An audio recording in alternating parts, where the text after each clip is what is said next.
Dalele. Există și sus. Foarte rău. Nu trebuie să existe niciun fel de chei de genul ăsta în casă. Unde mai există? Lili ascultă sfaturile lui Super Nanny, dar băiatul încă nu a arătat ceea ce poate. Te încui în camera ta aici, rămâi singur el. Nu l-o fi! Treci înainte! Și-o în tine! O lăsăm o ușă dacă promis că nu te încui.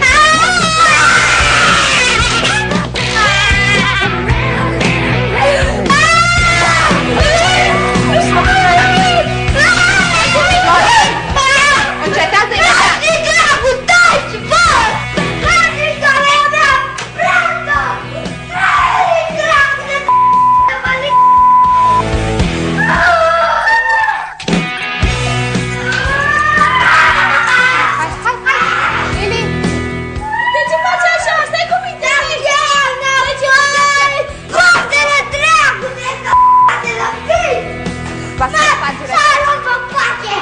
Să nu-mi dai mine, ai înțeles? Că nu am dat. Nu pot să nu mi-ai luat cheia! Stai jos, stai jos, stai jos. Calmează, ne calmăm?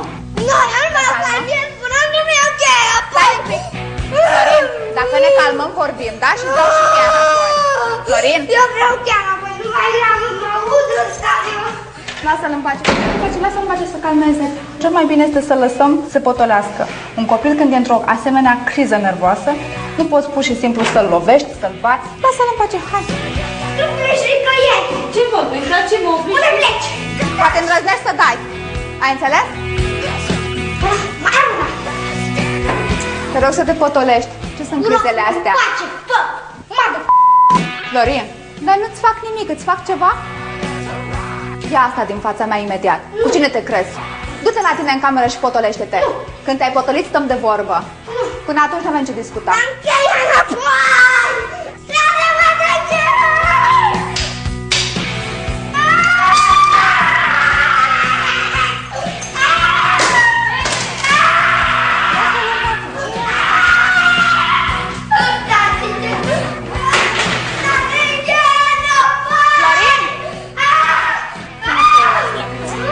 Florin, hai să...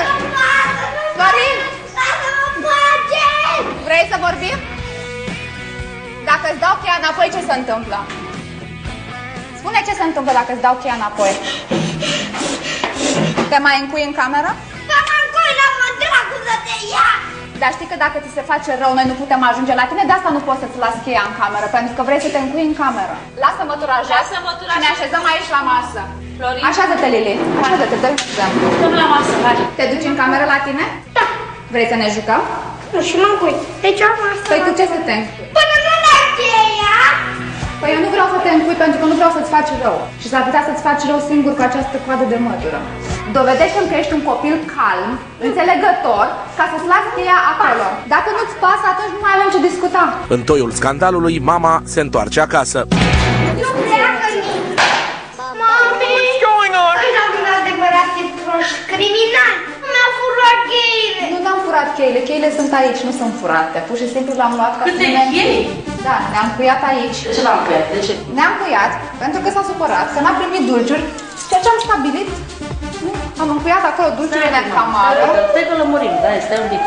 Hai răbdare. Unde sunt toate cheile? Sunt toate cheile de la ușile la care le-am găsit. Important este că el poate să încuie. O știu pe mea, o știu pe La mea! furie să se O știu încuie pe singur. mea! Du-te, te rog frumos și pune și tu cheile în ușă, că nu se m-a întâmplat să încui. O știu pe mea! Ne-am cuiat pe noi aici. Nu s-a întâmplat să încuie niciodată. Dar ne-am cuiat. Deci s-a întâmplat. Ne-am cuiat aici. Putea să se întâmple orice. Cum puteam să ieșim de aici? Bagă cheile la cămară, bagă cheile peste tot. I-am încercat să explic că dacă se încuie în cameră, poate să-i se facă rău și nu mai putem ajunge la el. Nu poate să știe niciodată dacă îi se face rău sau se lovește. Cum putem să ajungem la el? Și am spus că lăsăm cheia în ușă cu o condiție, să nu se încuie. Dar promisiunile unui copil... Dar nu s-a încuiat niciodată. Face tot felul de năzbâte. Dacă chestia cu încuiatul nu s-a întâmplat niciodată. Noi pe noi ne-am cuiat. Asta e. Acum ce pot să zic? S-a întâmplat. Alegerea părinților, cel puțin alegerea mamei. Dacă asta vor, asta au. Sunt niște riscuri la care își supun cu bună știință copilul. Mama n-a făcut decât să-mi submineze autoritatea mie. El are în mama un aliat, în loc eu să am în mama un aliat. Într-o altă zi, supărată din cauza evoluției evenimentelor, mama hotărăște să rămână acasă pentru a face ea ordine în lucruri. Hai să punem masa împreună. M-a sturbat! Haide. M-ați omorât, m-a sturbat! Haide. Mă ajuți? Uite, ia dacă îi place să pună masa. Da, și eu știam că M-am săturat cu pune masa! Taci! Gata, m-am săturat de vorba ta. Alinuța? Dar de ce am pus ăsta? E urât! Toată lumea este acum excesiv de nervoasă. Urmând aceeași regulă pe care a susținut-o până acum, Super Nanny refuză să intre în jocul copilului. Mama crede însă că poate rezolva problema. Ce ai pățit, mama? Ia de nu face. Nu mai pot nici eu, gata, nu mai pot, gata. Sunt și eu om, voi fi chiar animal. Nu mai pot nici eu, că eu până acum am omorat de 5 ori, dai seama. Eu îți băteam de scap și stăteam în camera lui. Deci că eu stăteam să negociez cu el, la mine l-a cârpit, omorât și gata. Eu nu pot să lovesc. Clar. Nu pot și mă abțin și nu cred că bătaia e o soluție și nu cred că a fost niciodată o soluție. Un copil nu trebuie să stai nici să te insulte, nici să te provoace, nici să-și facă, pentru că atunci, dacă stai și îl lași să facă, nu faci decât să dea apă la moară. El o ia ca pe un joc. Întorci spatele. După care îi tai favorurile. Teoria, ce ție nu-ți place, altuia nu faci. Rămasă acasă cu micuțul bebe, Lili are o mare problemă. Trebuie să se descurce singură. Nu le strângi! Nu mai țipa, mai bine m-a ajuns să ne strângem. Hai. Gata. N-auzi? Uite ce urât arată așa. Hai, strângem. Nu e frumos așa. Ți-am zis să nu mai faci așa. Te vede, auzi? Nu le strângi! Nu e frumos așa. Ba, nu ne strângem, că uite. Mă duc să-i spun mami că nu mă lași. Lasă-le mai aici, turcule. Tu nu înțelegi? Vrei să te spun mami? Au, frate! Păi n-am vrut, tu ai băgat unghia. Ce mi-ai făcut? Nu ți-a plăcut nimica, n-ai nimica, bebe, te țină! Mi-ai făcut asta! N-am vrut, tu ai băgat degetul! Bebe! Mi-ai făcut! Păi tu ai băgat degetul în unghia mea, n-am ți-am băgat eu! Nu ți-a plăcut nimica, nu vezi să mai nimic! Hai să strângem jucăriile amândoi, nu mai țipa, gata! De ce țipi? De ce țipi? Nu plec până nu strângem jucăriile! Ce ți-a făcut mami? Fii atent, o chem pe mami! Tu nu vezi ce urât e aici cu jucăriile pe ăștia? Hai, du-te, du-te că bară jos, du-te, hai, du-te că eu te leg. Mă scoasă, eu nu capot, că Uite ce faci. Vezi dacă alergi? Da, îmi spus că eu un angură, vrei să taci? Ca să stau un angură? Eu nu mai vorbesc cu tine, ieși de aici. Că nu mai vorbesc cu tine. Ieși de aici, că nu mai vorbesc cu tine. Ieși de aici. Ți-am spus că nu mai vorbesc cu tine. Uite, o strici și până mă țin că o strici, da? Scoasă! Nu mai vorbesc cu tine, ieși de aici. Ieși de aici, am spus. Da! Da, știu. Cu mine de azi că nu mai vorbești. Trântește-le, trântește-le, rupe-le și până mă zbiet.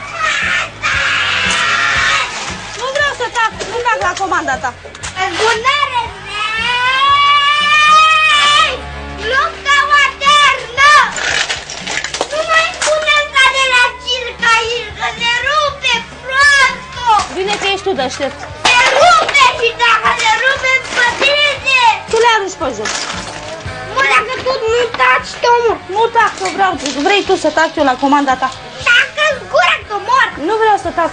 Mă, dacă nu taci, te omor! Nu vreau, că iau... Mă, să stai cât Dumnezeu să te steme! Tu tac la comanda ta, că vrei tu. Da, da, trebuie. Taci!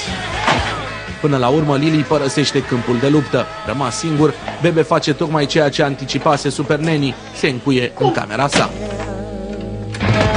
Super Nanny a plecat, dar lucrurile merg în bine.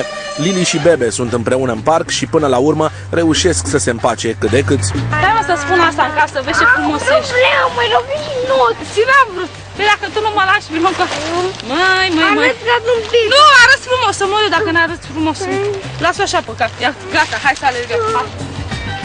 Ia. Lasă-mă pe cap. Nu vreau! Ia, întoarce-te înapoi.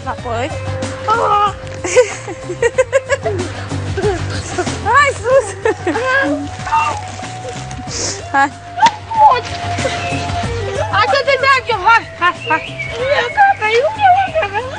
Păi mergem acasă! Eu m-am săturat! Eu vreau ceartă izbucnește din nou, dar din fericire urmează o convorbire ca între prieteni. Atunci te desfaci, gata. Că tu ai vrut. Eu am vrut, hai, ia. Tu ai vrut să mergem acasă. Tu. Păi nu cum azi tu. Tu ai zis acasă, tu ai zis. Dacă n-am primit bani, eu ce-mi luam? Ce bani să primești? Măcar dacă nu mă duceam acolo, îmi luam. Păi de unde e bani dacă mami nu ți-a dat niciun bani? Mami ți-a dat suc, da? Asta, eu nu vreau să... Deșteptești tu, Eu vreau... am zis să nu mai vorbești așa. Eu vreau floricele. Da, de unde bani? Din Ei, te-am bărbat. Stai, mă, că aici sunt oameni. Faci, mă, ți-am zis să nu mai ridici mâna la mine. Eu nu mai vreau. Nu mai face nimic, descalță-te, hai. Se uită lumea la... Descalță-te, se uită lumea la tine. Că ești o răutate. Se uită lumea la tine că ești o răutate. Bine, acolo. Păi dacă nu ți-a dat mami, ce vrei să-ți fac? Eu, ceva. Păi trebuia să-i spui lui mami. Hai, dă un pic de suc, ia. Nu. Nu bea suc. Nu vreau, nu am nevoie de suc acum. Păi bea suc ca să-ți revii. Nu. Mami, mă va certa și nu mă mulțumesc cu nimic. De ce? De ce te... Mami, o să mă certi. De ce să te certe? Nu o să mă mulțumesc, o să mă mulțumesc doar cu cearta. O să mă iau bătaie și nu... Nu iei bătaie, de la tine să iei bătaie. Ia, vino cu a. Nu cu asta. iau bătaie de la mami și nu o să De mă ce mai să iei salveze bătaie? nimeni. Vino cu a, vino cu a. Hai. Adu și mie o floare. Nu o rupe, adu-mi mie, hai. Yes.